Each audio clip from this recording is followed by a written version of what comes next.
Bab 115. Kepak, pop, pop. Dalam beberapa detik Hokin tercengang, Han Mo Seng menamparkan beberapa tamparan. Saya benar-benar menghancurkan mulut saya sendiri, penuh darah, itu mengerikan. Melihat dari dekat, hampir semua gigi di mulut Han Mo Seng rontok. Berhenti, aku memaafkanmu, Hokin, yang telah pulih kembali, berkata dengan cepat. Meskipun Hokin membenci Han Mo Seng di dalam hatinya, dia bukan orang yang kejam di tulangnya. Ketika dia melihat nasib Han Mo Seng saat ini, kebencian di hatinya telah lama menghilang. Sebaliknya, ada sedikit simpati. Ketika Han Mo Seng mendengar kata-kata itu, matanya menunjukkan kegembiraan, dan dia membanting ke tanah. Sambil bersujud, dia berteriak, "Terima kasih, Tuan Qin. Terima kasih, Tuan Qin. Karena ayahku memaafkanmu, maka kamu bisa pergi. Adapun hal berikutnya, kamu tidak perlu mengatakannya. Kamu harus tahu bagaimana melakukannya," kata Hao Kun Qin dingin sambil menatap Han Mo Seng dengan merendahkan. Aku tahu, terima kasih Raja Naga atas kebaikanmu. Han Mo Seng berkata dengan penuh terima kasih. Hao Kun Qin membiarkannya pergi, bukan membiarkannya mencari nafkah. Tapi biarkan dia memilih metode kematiannya sendiri. Bagi Han Mo Seng, ini sudah merupakan kebaikan. Han Mo Seng dengan cepat bangkit dan meninggalkan Villa Wan. Dia memutuskan untuk kembali ke rumah Han dan mengakhiri hidupnya di rumahnya sendiri. Adapun melarikan diri, dia bahkan tidak memikirkannya. Kata-kata Hao Kun Qin sama seperti pernyataan Hades. Seperti kata pepatah, Hades membuatmu mati untuk jam ketiga, siapa yang berani menahanmu sampai jam kelima? Jika dia berani melarikan diri, apa yang menantinya akan menjadi hukuman yang bahkan lebih mengerikan daripada kematian. Malam itu, berita bunuh diri Han Mo Seng di rumahnya menyebar ke seluruh ibu kota provinsi. Tentu saja, ini adalah sesuatu. Setelah Han Mo Seng meninggalkan villa nomor 1, Hokin duduk di sofa di ruang tamu dan melihat keluar jendela untuk waktu yang lama. Hao Kun Qin tahu bahwa ayahnya pasti sangat rumit saat ini. Jadi, hanya berdiri di sampingnya diam-diam dan menemaninya dengan tenang. Seperti yang sudah ditebak Hao Kun Qin, Hokin dalam keadaan kebingungan saat ini. Ketika dia tahu bahwa putranya telah menjadi pembicara komunitas bisnis Jiangcheng, dia senang dan merasa bahwa ada harapan dalam hidup. Mungkin putranya dapat mencapai apa yang tidak dia lakukan di masa lalu. Karena itu, dia memberitahu Hao Kun Qin bahwa selama Hao Kun Qin menghancurkan keluarga Han, dia akan memberitahu dia apa yang terjadi dalam 28 tahun. Hokin awalnya berpikir bahwa Hao Kun Qin akan membutuhkan setidaknya 5 tahun, 10 tahun, atau bahkan lebih lama untuk menghancurkan keluarga Han. Tapi dia tidak menyangka bahwa Hao Kun Qin akan melakukannya hanya dalam beberapa hari. Menurut janjinya, dia sekarang harus memberitahu Hao Kun Qin apa yang terjadi saat itu. Tapi sekarang, dia ragu-ragu. Dia takut dia akan menyakiti Hao Kun Qin. Sekitar 1 jam kemudian, Hokin menarik kembali pandangannya, berbalik untuk melihat Hao Kun Qin, dan menghela nafas berat. "Nak, aku telah membuatmu menderita dalam beberapa tahun terakhir." Keluarga Han, sebagai keluarga pertama di Provinsi Fengdong, memiliki aset lebih dari 10 miliar. Kemampuan Hao Kun Qin untuk menghancurkan keluarga Han sudah cukup untuk menunjukkan bahwa kekuatan dan energi di tangannya jauh melebihi keluarga Han. Apa yang hanya dilihat orang lain adalah kekuatan dan dominasi Hao Kun Qin. Sebagai seorang ayah, apa yang dia lihat adalah usaha dan keringat di balik kekuatan dan dominasi ini. Kesuksesan apapun tidak akan sia-sia. Hao Kun Qin dapat mengendalikan kekuatan dan energi yang begitu menakutkan. Bisa dibayangkan berapa banyak dia membayar untuk ini. Mendengarkan kata-kata ayahnya, hidung Hao Kun Qin sedikit masam, dan dia tersenyum dan berkata, "Ayah, selama kamu bisa bahagia, tidak peduli berapa banyak yang kamu berikan, itu sepadan." Di depan orang luar, dia adalah Raja Naga yang tak tertandingi. Tapi di depan ayahnya, dia hanyalah seorang anak yang ingin berbakti. 6 tahun pertempuran berdarah, hidup dan mati berjuang berkali-kali. Tujuannya agar bisa kembali ke tanah air, mengirimkan maut kepada musuh, dan menunaikan baktinya kepada ayah. Hokin menepuk lengan Hao Kun Qin dengan mata merah, "Duduk." Hao Kun Qin mengangguk dan duduk di samping Hokin. "Apakah kamu tidak ingin tahu apa yang terjadi 28 tahun yang lalu? Aku akan memberitahumu sekarang." Hokin akhirnya memutuskan untuk memberitahu Hao Kun Qin. Lagi pula, masalah itu juga ada hubungannya dengan dia. Itu harus dimulai dari 29 tahun yang lalu. Mata Hokin menunjukkan kenangan. "Saat itu, saya masih muda dan sembrono, dan pergi ke ibu kota provinsi sendirian untuk bekerja keras, berharap membuat terobosan. Dalam proses kerja keras, saya bertemu seorang gadis. Namanya Zhou Yun." Mata Hao Kun Qin bergerak sedikit ketika dia mendengar kata-kata itu. Ada tebakan dalam pikiran. Hokin tersenyum dan berkata, "Ya, dia adalah ibumu. Saya langsung memukul ibumu, dan segera jatuh cinta, dan kemudian Anda ada di sana. Saya pikir keluarga kami akan selalu bahagia dan bahagia. Hidup terus. Tapi, kecelakaan telah datang. Senyum di wajah Hokin menghilang dalam sekejap, dan suasana hatinya menjadi sangat tertekan. Tidak butuh waktu lama bagi ibumu untuk melahirkanmu. Tiba-tiba sekelompok orang bergegas masuk ke rumah dan membawa ibumu secara langsung. Kekuatan kelompok ini sangat kuat.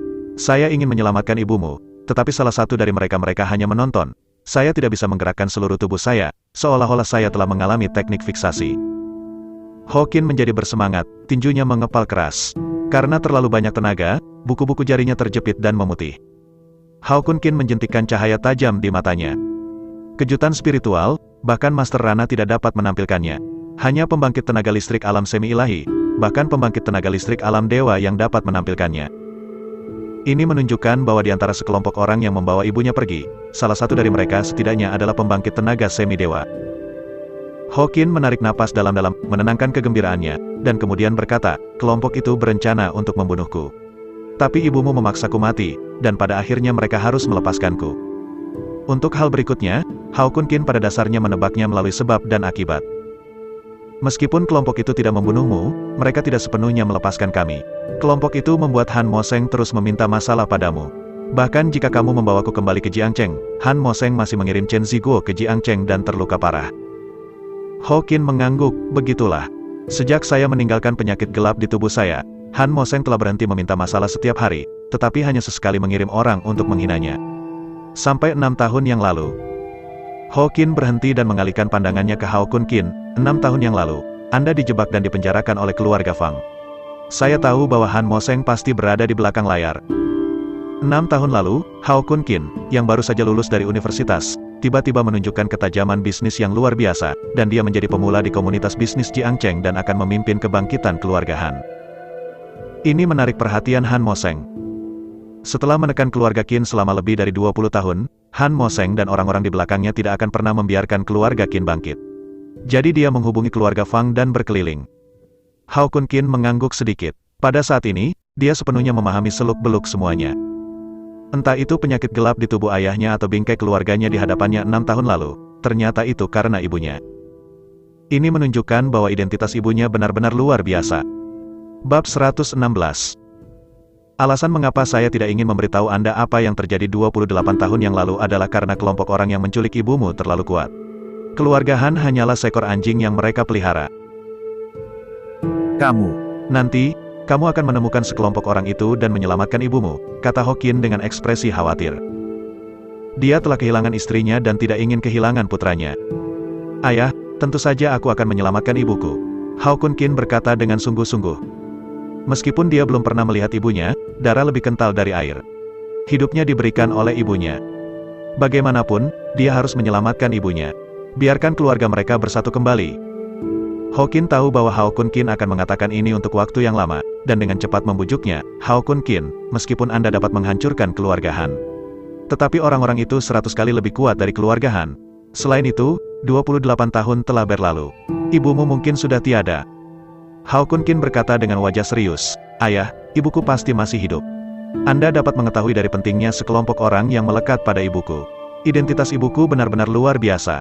Mereka pasti tidak akan menyakiti ibuku.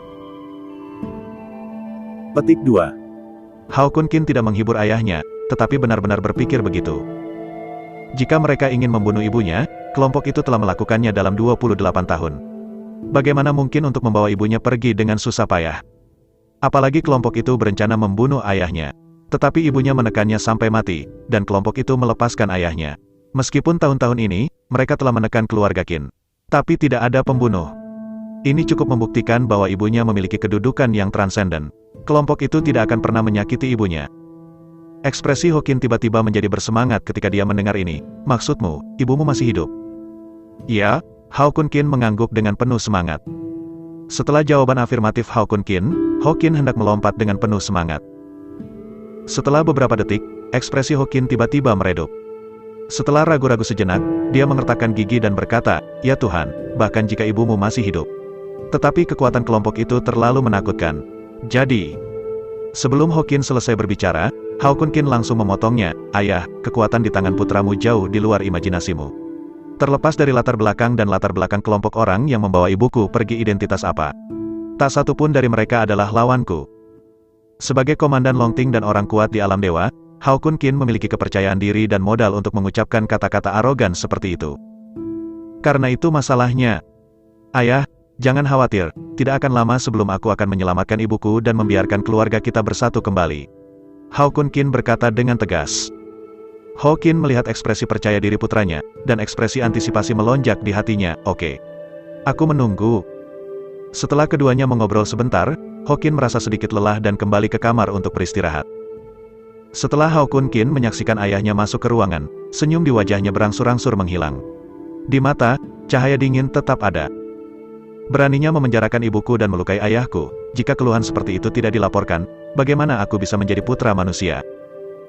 Niat membunuh yang sangat dingin, memancar dari tubuh Hao Kun Qin, menyapu seluruh dunia. Langit di atas villa tiba-tiba meniup angin dingin tanpa henti, menggigit seperti pisau. Hao Kun Qin dengan hati-hati mengingat apa yang dikatakan ayahnya kepadanya hari ini, dan membuat penilaian awal tentang identitas kelompok orang yang menculik ibunya. Saya pikir Mo Chun Qiu berada di belakang layar. Tapi sekarang sepertinya Mo Chun Qiu tidak cukup memenuhi syarat, kata Hao Kun Qin pada dirinya sendiri. Meskipun keluarga Mohis adalah keluarga pertama di wilayah utara, ia memiliki sejarah 600 tahun. Namun, dengan kekuatan sekolah Mohis, masih tidak mungkin untuk mengirim orang kuat di atas alam semi-ilahi. Meskipun demigod bukanlah dewa, bagaimanapun juga ada kata dewa. Meskipun seniman bela diri setengah dewa belum sepenuhnya menembus belenggu, ia juga telah menembus batas tubuh manusia dan hampir tidak bisa merasakan kekuatan dunia yang perkasa. Di dunia seni bela diri, itu dapat dianggap sebagai pembangkit tenaga listrik teratas. Melihat seluruh kerajaan Daxia, hanya ada selusin prajurit yang telah melangkah ke negara semi-dewa. Di belakang semua orang terkait dengan kekuatan besar. Dibandingkan dengan kekuatan ini, sekolah Mohis masih lebih rendah. Jika saya tidak salah, Mo Chun Qiu seharusnya menjadi salah satu dari orang-orang itu. Tapi dia berperan sebagai adik laki-laki. Di belakang Mo Chun Qiu, pasti ada kekuatan yang lebih besar yang terlibat. Hao Kun Qin Mo Sao He menekan dagunya, menganalisis. Setelah merenung sebentar, Hao Kun Qin memanggil Jiao Qi, gunakan otoritas Longting untuk menyelidiki Mo Chun Qiu. Aku ingin tahu semua informasinya. Ya, Jiao Qi menjawab. Dengan kekuatan Hao Kun Qin, dia bisa menghancurkan keluarga Mo secara langsung dan menangkap Mo Chun Qiu hidup-hidup. Tapi melakukannya pasti akan membuat ular itu pingsan dan memperingatkan pasukan di belakang Mo Chun Qiu. Tujuannya adalah untuk menyelamatkan ibunya. Adapun sekolah Mohis, itu tidak layak disebut. Selama dia ingin melakukannya, dia bisa menghancurkannya kapan saja. Meminta Jiao Qi untuk memeriksa informasi Mo Chun Qiu hanya agar dia hidup beberapa hari lagi. Bagaimanapun, dengan energi Longting, tidak akan lama untuk mengetahui semua informasi setelah Mo Chun Qiu lahir. Tepat ketika Hao Kun Qin memerintahkan Jiao Qi untuk menggunakan wewenang Longting untuk menyelidiki Mo Chun Qiu. Di sebuah villa yang sangat mewah, seorang lelaki tua dengan janggut dan rambut putih dan seorang lelaki agung, duduk di kursi mahoni, memejamkan mata, dan mendengarkan laporan dari bawahannya. Orang ini persis Mo Chun Qiu, kepala keluarga Mo.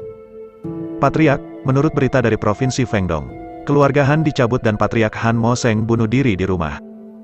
Mo Chun Qiu tiba-tiba membuka matanya, dan dua aliran listrik dingin melintas di matanya, yang sangat mengejutkan. Siapa yang menggerakkan tangannya? Mo Chun Qiu berkata dengan dingin. Bawahan gemetar ketakutan. Tuan kepulangan adalah Li Chengs, komandan komando teater Fengdong. Mo Chun Qiu mengangkat alisnya, dan berkata dengan marah, seorang komandan junior di area sepele berani memindahkan anjing keluarga Mo saya. Siapa yang memberinya keberanian? Li Chengs sudah berada di puncak kekuasaan di Provinsi Fengdong. Tapi Mo Chun Qiu sama sekali tidak menatapnya. Dengan kekuatannya, jika dia ingin menargetkan Li Chengs, ada beberapa cara untuk memainkan Li Chengs sampai mati. Bawahan itu menjawab dengan hati-hati. Patriark, bagian belakang insiden ini tampaknya terkait dengan teater utara. Pada saat yang sama ketika keluarga Han dihancurkan, tim investigasi Falcon juga dibersihkan. Pemimpin tim Liu Zhanxiong dieksekusi. Mendengar kata-kata itu, Mo Chun Qiu menyipitkan matanya. Teater utara berbeda dari teater Provinsi Fengdong karena menguasai semua teater di wilayah utara dan kuat di angkasa. Di teater utara, ada hampir 10 komandan saja. Bahkan dia harus menghadapinya dengan hati-hati. Mo Chun Qiu tiba-tiba teringat rencana yang telah dilaporkan Han Mo Seng kepadanya sebelumnya. Apakah masalah ini ada hubungannya dengan Hao Kun Qin? Semakin Mo Chun Qiu memikirkannya, semakin dia merasa itu mungkin. Dia memerintahkan kepada bawahannya, pergi dan cari tahu apa yang terjadi pada keluarga Han dihancurkan. Iya, Patriark. Bawahan dengan cepat berbalik dan meninggalkan villa untuk menyelidiki.